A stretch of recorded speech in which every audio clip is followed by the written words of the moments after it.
talk a little bit about the state of college football, and we talked a little bit pre-show about just the pandemic, COVID-19, and everything that's going on in college football right now. And I'm sure you have plenty of insights of exactly what you guys are going to do this year. But let's just talk about your overall thoughts on what's going on in the landscape of college football, just concerning the pandemic.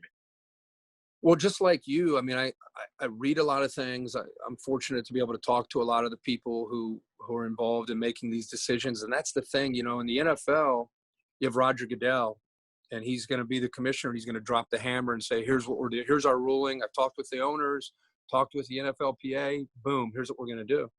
NBA, the same thing. MLB, it took forever, but, you know, they have a commissioner. And, you know, they talked with the Players Association, and they finally came up with a 60-game schedule. College football, you have the NCAA, but they really aren't the governing body over college football. And so you have the power conferences along with all the other conferences and all these commissioners, like you and I are doing right now. They're Zooming every day. The landscape is changing daily, almost hourly, because now we're back to another peak. You know, this thing's coming back with vengeance. And so where you're sitting right now versus where I'm sitting right now versus Eugene, Oregon, versus Austin, Texas, versus Norman, Oklahoma, Tallahassee, all over the country, there are different rules that are being adjusted daily. I'm on a vacation visiting my boys, and I saw back in Nashville some new rules about if you go out in public, you got to wear a mask, you know, so, and that just happened, I think today or yesterday, last night. And so we're still a couple months away.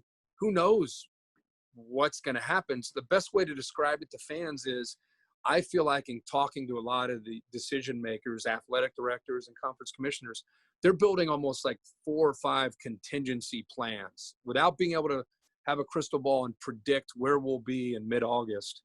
I think they're just trying to navigate their way through this the best they can, while like my boys that play at Clemson, you know, they have like 37 cases already. Most are asymptomatic. LSU's got a bunch of cases. Alabama, everywhere, right? Texas. And so I think everyone's just trying to like walk on tiptoes to kind of see where we are, how this is affecting each community, you know, on these campuses, and then just slowly go from there. They're not coming out and saying, boom, here's our declaration, this is what we're doing. They can't.